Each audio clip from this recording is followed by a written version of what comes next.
ሲሰማ ኢየሱስ ዳግም ይመጣል። ደስ ይበለን እንዘምር ኢየሱስ ዳግም ይመጣል። ይመለሳል ይመለሳል ኢየሱስ ዳግም ይመጣል።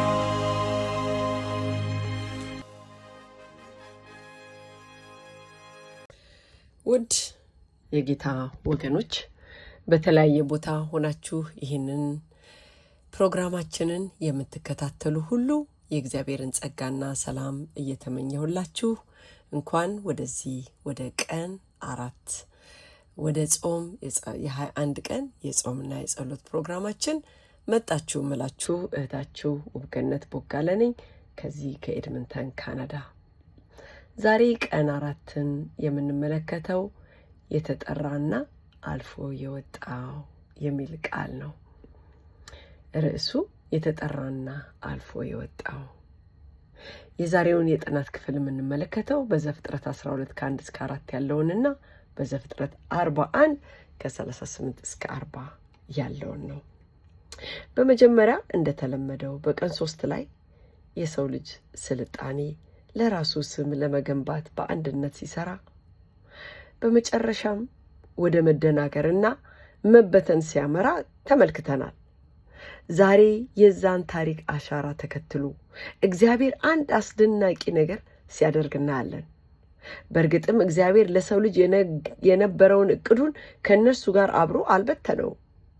እርሱ በቀላሉ ወደ አንድ ሰው ዘወር ብሎ በዓላማ በትንሹ በአንድ ቤት እንደገና ሲጀምር እናየዋለን። ያ አንዱ ሰው አብርሃም ነበረ። ከ4 ትውልዶች በኋላ ደግሞ በዘፍጥረት መጽሐፍ ላይ ያለው የቤተሰቡ ታሪክ ማብቂያ አካባቢ በግብፅ እስር ቤት ውስጥ የተቀመጠውን ዮሴፍ የተባለውን የእርሱን ዘር እናገኛለን።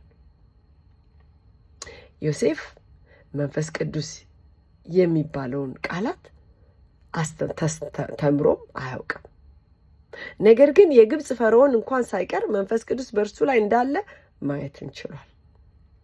እንግዲህ 2 ሰዎች በ400 ዓመታት ልዩነት ውስጥ በመንፈስ ቅዱስ ተመርቶ በህይወት መመላለስ ምን እንደሚመስል የሚያሳዩ 2 በጣም የተለያዩ ምስሎች ናቸው።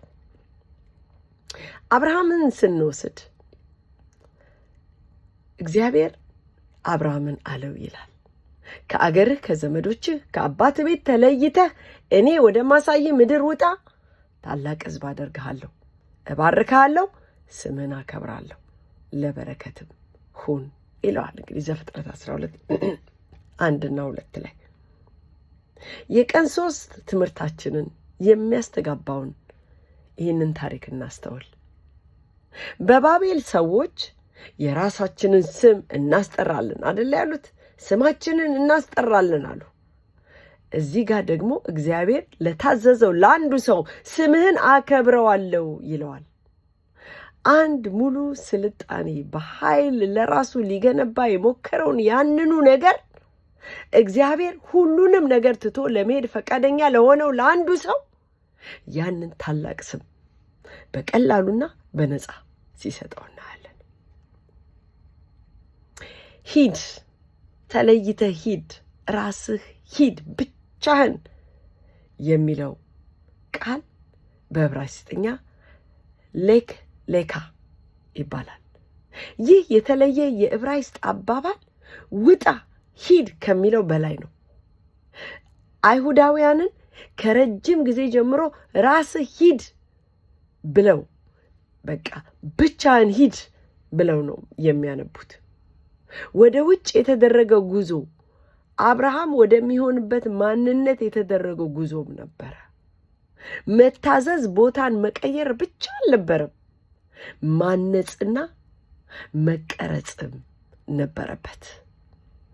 ያንን ነው ይሄ ቃል ሌካ የሚለው የሚያንጸባርቀው በዕብራይስጥ። እኔና እናንተ ግን ቃላቱ በጣም ላላ ብሎ ሂድና ተለይተ ሂድ ሲለ በጣም ቀላል ነው አድርገን የምንወስደው። እኔም ይህንን እስካጠና ድረስ አልገባኝም ነበር።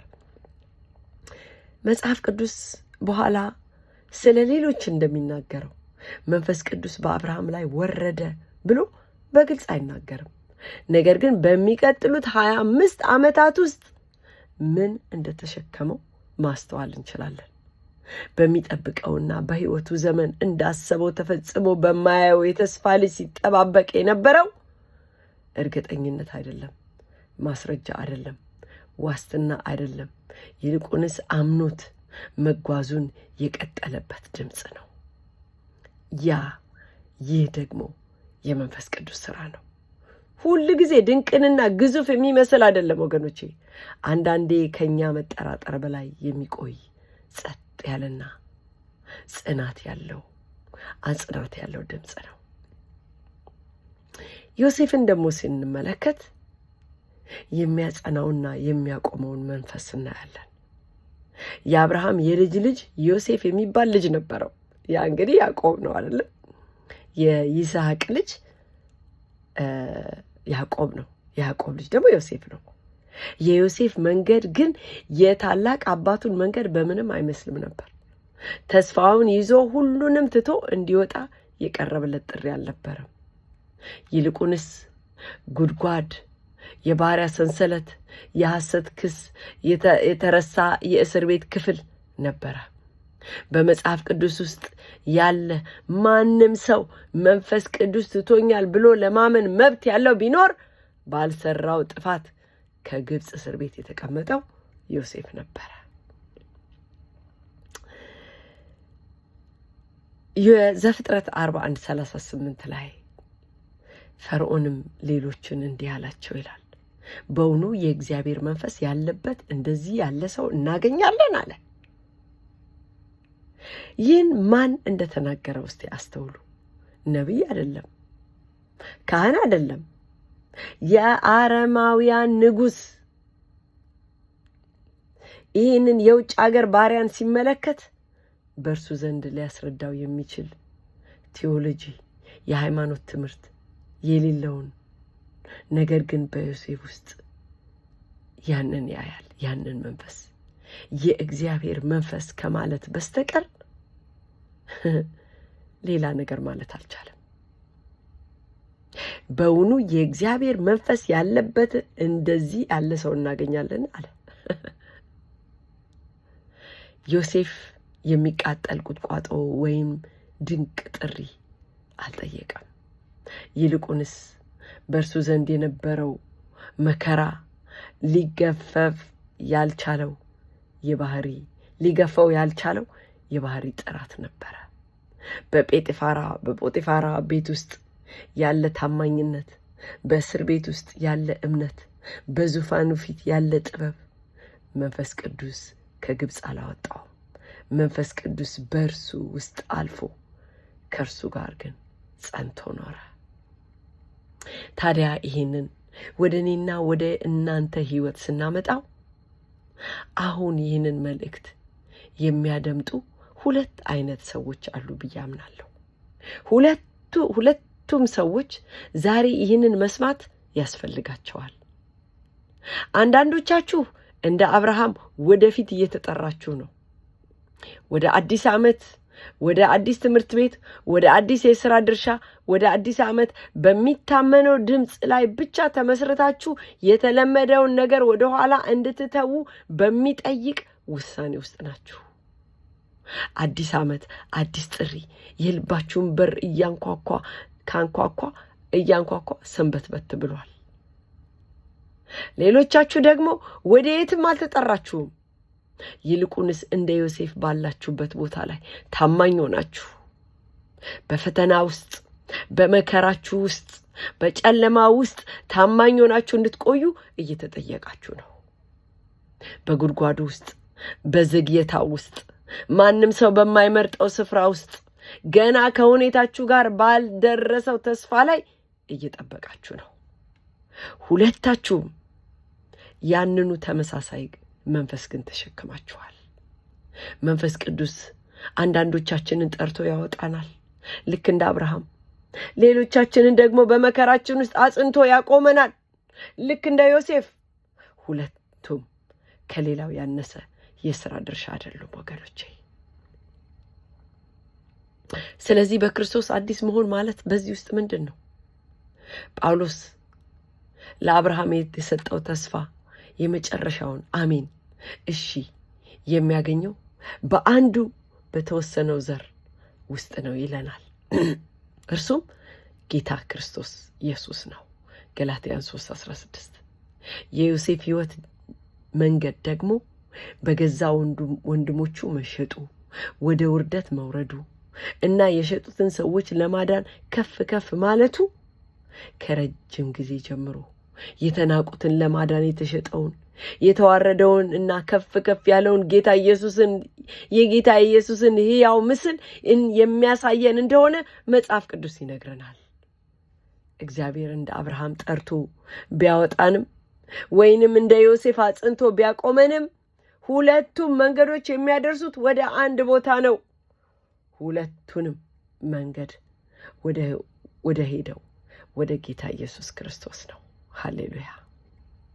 ዛሬ ከጸሎት አጋራችሁ ጋር የምትወያዩት አንደኛ፣ አሁን በዚህ ሰዓት ይበልጥ ከየትኛው ጋር ትዛመዳላችሁ? እንደ አብርሃም ወደ አዲስ ነገር ወደፊት መጠራት ወይንስ እንደ ዮሴፍ በከባድና ባልተመረጠ ቦታ ላይ በጣም ረጅም ጸሎት ባልተመለሰ ቦታ ላይ ታማኝ ሆኖ መቆየት? ሁለተኛ፣ ወዴት እንደሚመራ ማየት በማትችሉበት ጊዜ ድምፁን ማመን ከባድ ያደረገባችሁ ነገር ምንድን ነው? ሶስተኛው፣ እንደ ዮሴፍ በዚህ ወቅት እናንተን ለሚመለከታችሁ ሰው ሁኔታችሁ ሳይሆን ባህሪያችሁ መንፈስ ቅዱስን ሊገልጥ የሚችልበት መንገድ አለ። እግዚአብሔር ይርዳን። ይህ የሁላችንም ልናሰላስለው ልንጠይቀው የሚገባን ጥያቄ ነው። እንጸልይ። ቅዱስና ዘላለማዊ የሆንክ የሰራዊት ጌታ እግዚአብሔር አምላክ በጌታ በኢየሱስ ክርስቶስ ስም እንደገና እናመሰግንሃለን። ጌታ መንፈስ ቅዱስ ወደፊት ብትጠራንም ሆነ በከባድ ቦታ በነገሮች ውስጥ አጽንተ ብታቆመንም ገና ማየት ባልቻልነው ነገር ላይ ባንተ ለመታመን እንድትረዳን በክርስቶስ ኢየሱስ ስም እንጸልያለን። ዛሬ ጌታ ሆይ ሕይወታችን ምንም ያህል የተለመደ ወይንም ምንም ያህል ከባድ ቢሆንም ግን ሌሎች አንተን ሊለዩብህ የሚችሉበት ማደሪያ ታደርገው ዘንድ በክርስቶስ ኢየሱስ ስም እንድትረዳን እንጸልያለን። ክብር ሁሉ ላንተ ይሁን በጌታ በኢየሱስ ክርስቶስ ስም አሜን፣ አሜን።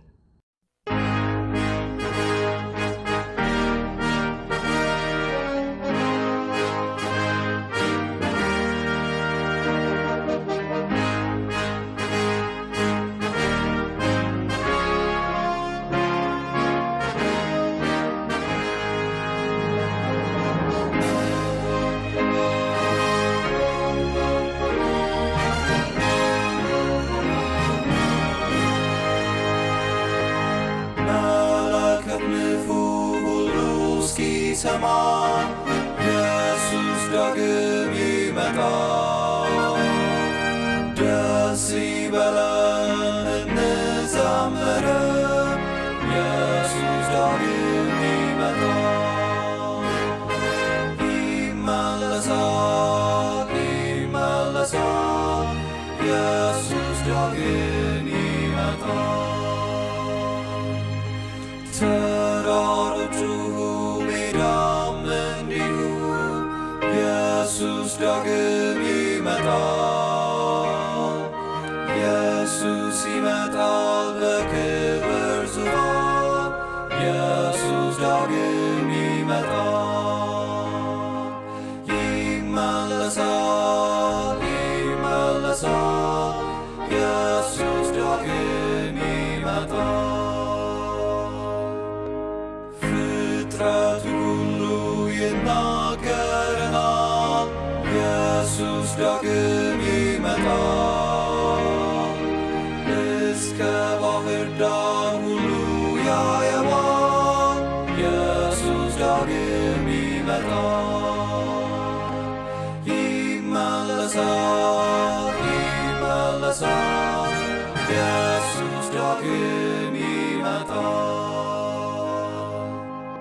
የምድር መናወጥ ለሰዎች ይላል፣ ኢየሱስ ዳግም ይመጣል።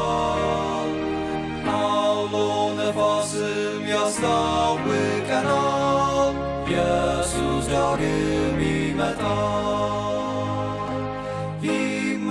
ይመለሳል፣ ይመለሳል፣ ኢየሱስ ዳግም ይመጣል። ሕዝብም ይቆጣል፣ በዚህ ይታወቃል፣ ኢየሱስ ዳግም ይመጣል። ሕዝብ ይራወጣል፣ እውቀት ይበዛል፣ ኢየሱስ ዳግም ይመጣል።